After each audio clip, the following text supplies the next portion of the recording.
Assalamualaikum warahmatullahi wabarakatuh. Perkenalkan, saya Aura Risania Apriliani, mahasiswa dari IKIP PGRI Kalimantan Timur, Prodi Pendidikan Ekonomi, kelas 5A. Di sini saya akan mempresentasikan tugas mata kuliah telaah kurikulum yang berjudul Pembelajaran Mendalam, Inquiry Kolaboratif, Sesi Asinkronus. Yang pertama, tujuan pelatihan. Pelatihan ini dirancang untuk membekali peserta dengan pemahaman dan keterampilan dasar mengenai inquiry kolaboratif sebagai pendekatan reflektif berbasis data dalam peningkatan kualitas pembelajaran dan pengembangan profesionalisme guru. Setelah mengikuti pelatihan ini, peserta diharapkan dapat 1. Memahami konsep dan prinsip dasar inquiry kolaboratif. 2. Mengidentifikasi tahapan dan proses siklikal dalam pelaksanaan inquiry kolaboratif di sekolah. Yang ketiga, mengaplikasikan praktik inquiry kolaboratif secara kontekstual untuk menyelesaikan tantangan pembelajaran. 4. Mendorong terbentuknya budaya reflektif dan kolaboratif di lingkungan sekolah. Yang kelima, menguatkan peran guru sebagai pembelajar profesional yang terus berkembang melalui refleksi dan kolaborasi. Pelatihan ini dilaksanakan secara daring dalam 2 jam pelajaran melalui platform LMS dan diharapkan menjadi langkah awal dalam membangun komunitas belajar yang aktif, adaptif, dan berkelanjutan di sekolah. Selanjutnya, pengertian inquiry kolaboratif. Inquiry kolaboratif adalah pendekatan berbasis tim yang memungkinkan guru untuk bekerja sama dalam mengidentifikasi tantangan di kelas, merancang strategi pembelajaran, dan secara berkelanjutan merefleksikan serta menyempurnakan praktik pengajaran.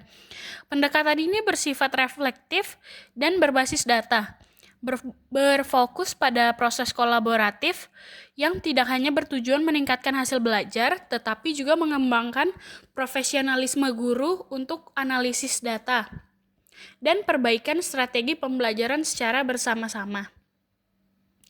Menurut Quinn dan kawan-kawan pada tahun 2020, inquiry kolaboratif adalah suatu proses terstruktur yang memungkinkan guru untuk bekerja sama dalam rangka 1. Mengidentifikasi tantangan nyata di kelas, baik yang bersifat akademis maupun non-akademis. Yang kedua, mendesain strategi pembelajaran yang tepat dan sesuai dengan kebutuhan murid. Yang ketiga, menerapkan strategi tersebut sambil melakukan refleksi terhadap penerapannya untuk kemudian menyempurnakan praktik pengajaran yang ada. Inquiry kolaboratif adalah sebuah siklus yang berfokus pada 4 komponen utama, yaitu assess, design, implement, measure, reflect, and change. Dalam siklus ini, guru tidak hanya mengandalkan pengalaman pribadi, tetapi juga bekerja dengan pemimpin sekolah dan pemangku kepentingan lainnya untuk menghasilkan tindakan yang lebih berbasis data dan bukti. Kolaborasi inquiry bukan hanya tentang berdiskusi secara informal atau melakukan refleksi secara individu, tetapi lebih pada proses berpikir kritis yang sistematis dan berbasis data untuk menciptakan budaya belajar yang kuat di sekolah. Melalui pendekatan ini, guru dan pemimpin sekolah berkomitmen untuk terus belajar dan berkembang secara profesional, serta memberikan kontribusi nyata bagi peningkatan kualitas pembelajaran dan hasil belajar murid. Dengan kolaborasi yang erat dan berbasis data ini, sekolah dapat menciptakan budaya pembelajaran yang berkelanjutan, di mana setiap murid merasa didukung untuk berinovasi dan terus berkembang dalam profesinya, sementara murid mendapatkan pengalaman belajar yang lebih relevan dan sesuai dengan kebutuhan mereka. Selanjutnya, prinsip-prinsip inquiry kolaboratif. Inquiry kolaboratif merupakan pendekatan reflektif berbasis data yang melibatkan kolaborasi antara guru untuk meningkatkan kualitas pembelajaran dan profesionalisme. Pendekatan ini tidak hanya fokus pada hasil belajar, tetapi juga pada proses kolaboratif yang memungkinkan refleksi dan pengembangan profesional yang berkelanjutan. Berikut adalah prinsip-prinsip utama yang menjadi dasar implementasi inquiry kolaboratif. Nomor 1, berbasis data dan bukti. Dalam inquiry kolaboratif, setiap keputusan yang kita ambil selalu berdasar pada data yang nyata loh.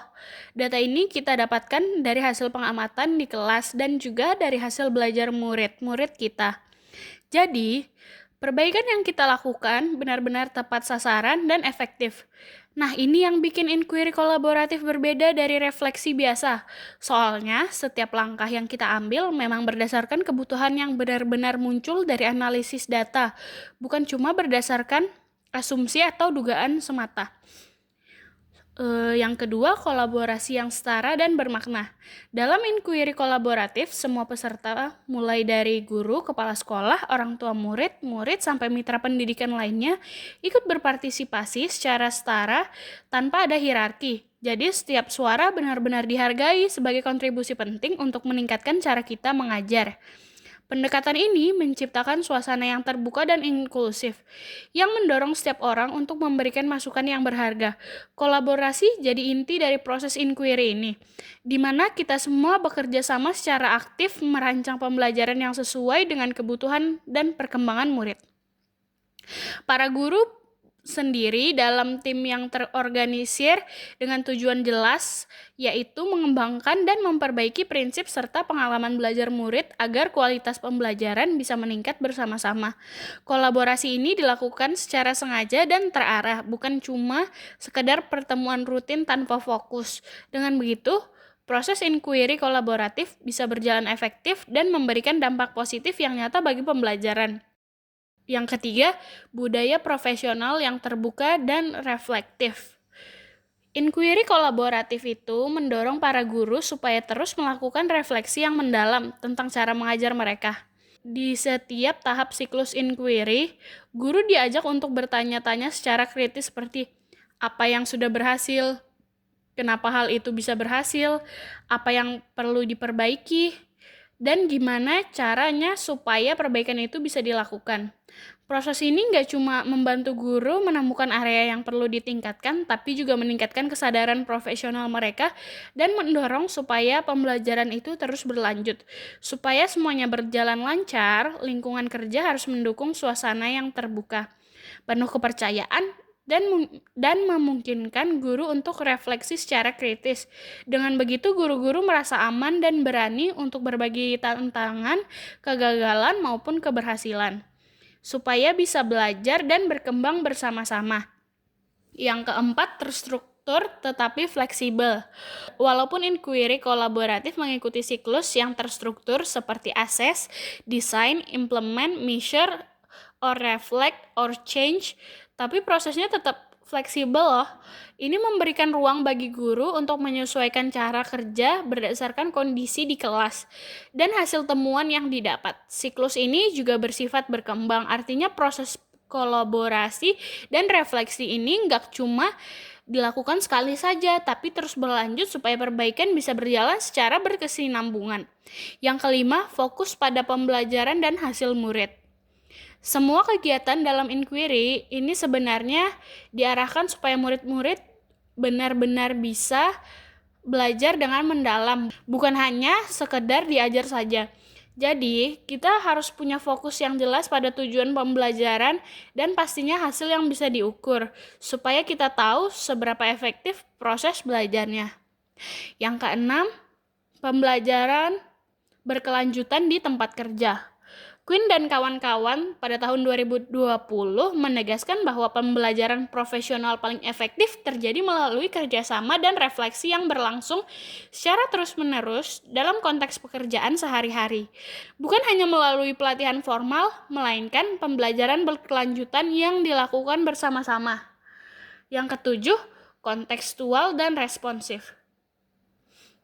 Inquiry kolaboratif tidak hanya berfokus pada perubahan permukaan, tetapi juga transformasi yang bermakna. Ini termasuk penerapan 4 kerangka pembelajaran, praktik pedagogis, lingkungan belajar, kemitraan pembelajaran, dan pendekatan digital, yang semuanya harus relevan dengan konteks lokal sekolah dan responsif terhadap kebutuhan murid.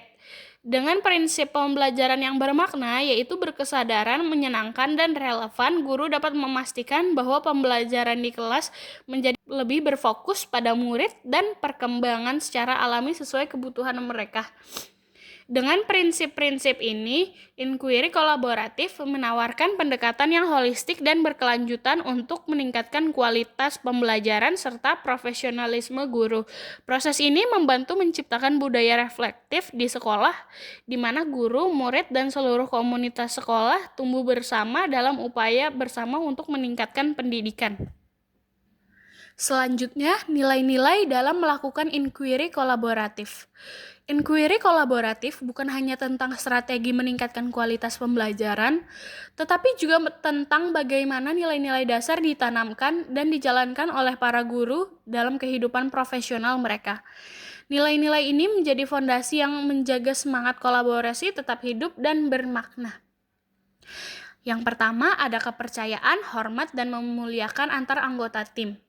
Kepercayaan menjadi pondasi utama dalam inquiry kolaboratif di mana setiap anggota tim merasa yakin bahwa pendapat dan kontribusinya akan diterima dengan baik tanpa penilaian negatif.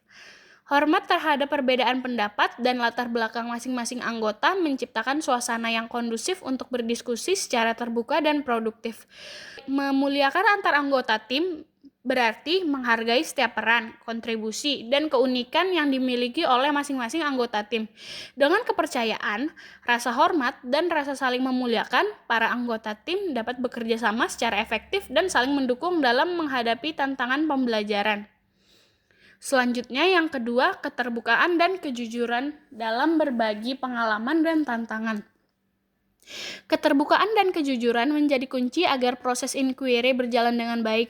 Anggota tim didorong untuk berbagi pengalaman, baik keberhasilan maupun kegagalan, serta tantangan yang dihadapi dalam praktik pembelajaran. Sikap jujur ini memungkinkan tim untuk memahami kondisi nyata di lapangan dan bersama-sama mencari solusi yang tepat.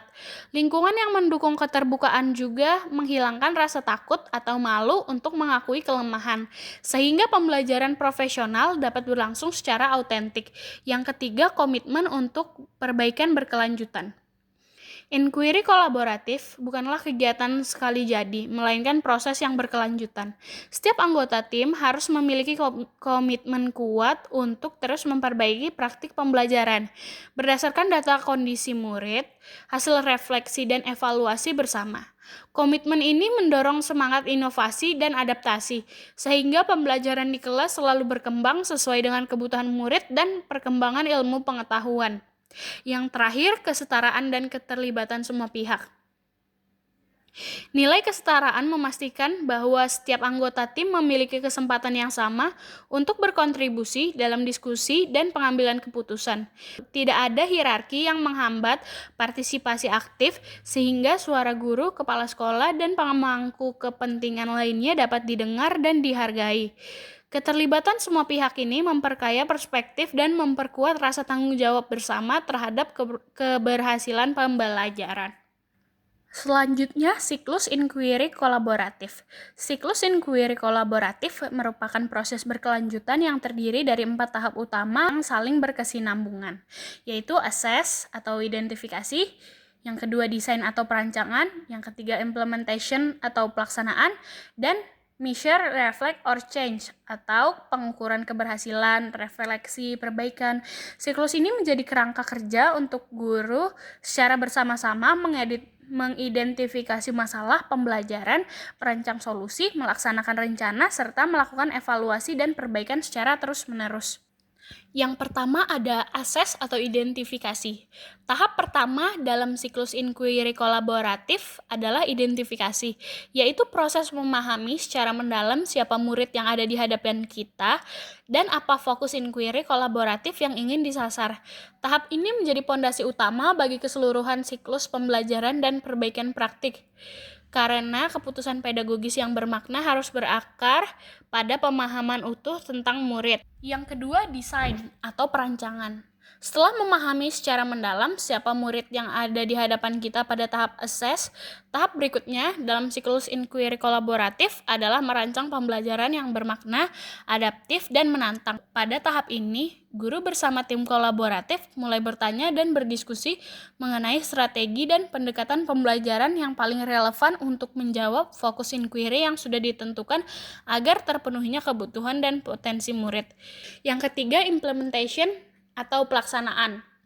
Tahap implementation adalah fase di mana guru dan tim kolaboratif secara bersama-sama menerapkan rencana tindakan yang telah disusun dalam proses inquiry untuk meningkatkan kualitas pembelajaran. Pelaksanaan ini bukan hanya soal menjalankan rencana, tetapi juga melibatkan kerjasama, pemantauan, dan refleksi secara aktif antar anggota tim. Yang keempat atau yang terakhir, measurement, reflect, and change, atau pengukuran, refleksi, dan perubahan. Pada tahap terakhir dalam siklus inquiry kolaboratif ini, sangat penting untuk memastikan bahwa pembelajaran yang telah dilaksanakan benar-benar memberikan dampak positif bagi murid dan menjadi dasar bagi perbaikan berkelanjutan. Pada tahap ini, guru dan tim bersama-sama mengukur hasil pembelajaran, merefleksikan proses dan dampaknya, serta merencanakan perubahan yang diperlukan untuk siklus berikutnya. Tahap measure, reflect, and change merupakan inti dari siklus inquiry kolaboratif yang memastikan proses pembelajaran tidak berhenti pada satu titik, melainkan terus berkembang secara berkelanjutan. Melalui pengukuran yang akurat, refleksi mendalam, dan dialog terbuka yang produktif dalam suasana aman. Guru dan tim bersama-sama mengidentifikasi kekuatan serta area yang perlu diperbaiki, lalu merancang dan mengimplementasikan tindakan nyata untuk meningkatkan kualitas pembelajaran dan profesionalisme secara konsisten. Perubahan ini kemudian diimplementasikan pada siklus inquiry selanjutnya, sehingga proses pembelajaran terus berkembang dan beradaptasi dengan kebutuhan nyata di lapangan. Yang terakhir, ada penerapan inquiry kolaboratif. Implementasi inquiry kolaboratif di sekolah akan lebih efektif jika didukung oleh dua aspek penting yang saling melengkapi, yaitu dialog terbuka yang aktif antar pemangku kepentingan dan refleksi yang didasarkan pada data konkret. Keduanya bersama-sama memperkuat kerjasama dan memastikan peningkatan kualitas pembelajaran secara menyeluruh. Yang pertama, membangun dialog terbuka yang reflektif.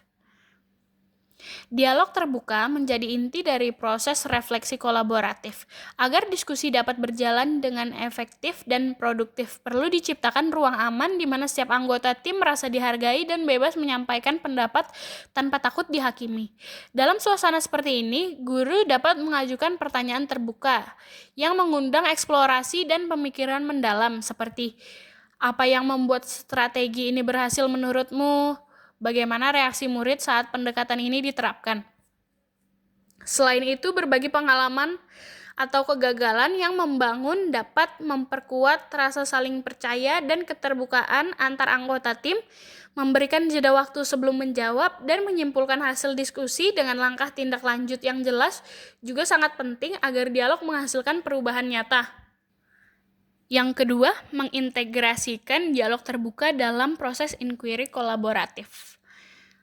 Dengan membangun dialog terbuka yang sehat, komunikasi yang jujur dan konstruktif dapat terjalin antara guru, kepala sekolah, orang tua, dan murid. Melalui dialog ini, guru dapat berbagi ide, tantangan, dan pengalaman secara transparan tanpa rasa takut dihakimi. Terjadi pemahaman bersama mengenai kendala dan peluang dalam pembelajaran. Solusi yang dihasilkan menjadi lebih tepat sasaran, inovatif, dan sesuai dengan kebutuhan nyata di sekolah. Budaya dialog terbuka ini memperkuat kolaborasi yang sehat dan membangun komitmen bersama untuk meningkatkan mutu pendidikan secara berkelanjutan. Yang ketiga, melakukan refleksi berbasis data untuk perbaikan yang terukur.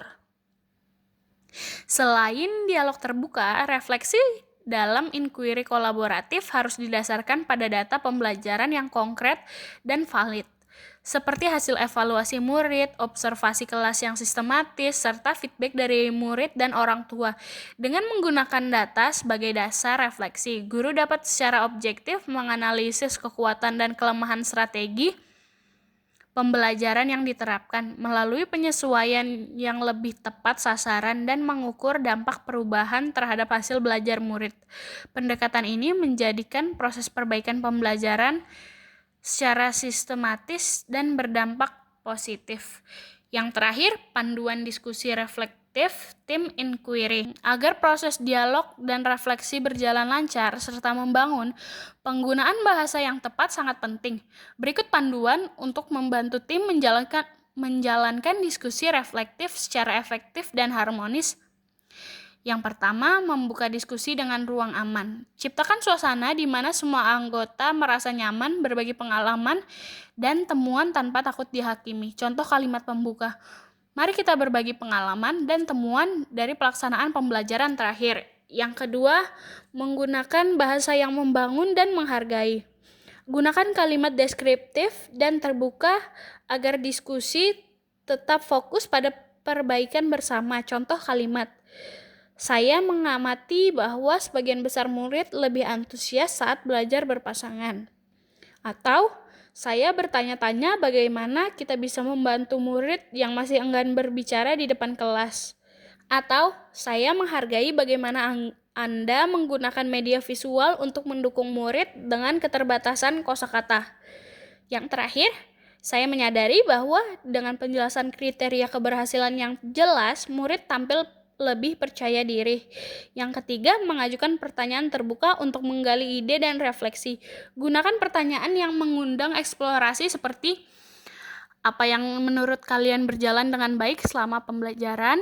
Apa tantangan yang kita hadapi dan bagaimana kita mengatasinya? Bagaimana respon murid terhadap strategi yang digunakan? Apa bukti yang kita miliki bahwa murid benar-benar belajar? Apa yang bisa kita coba untuk perbaikan di siklus berikutnya?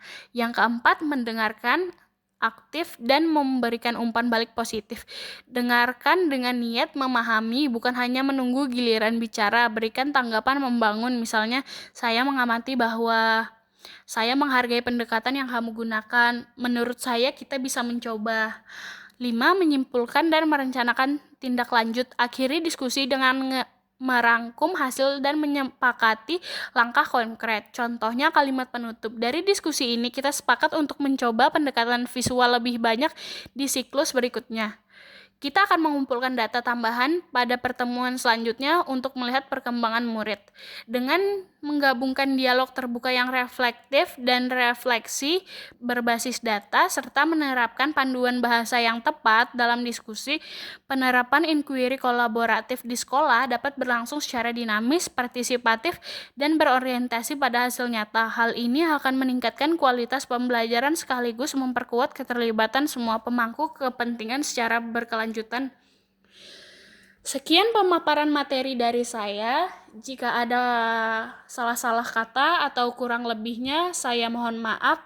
Wassalamualaikum warahmatullahi wabarakatuh.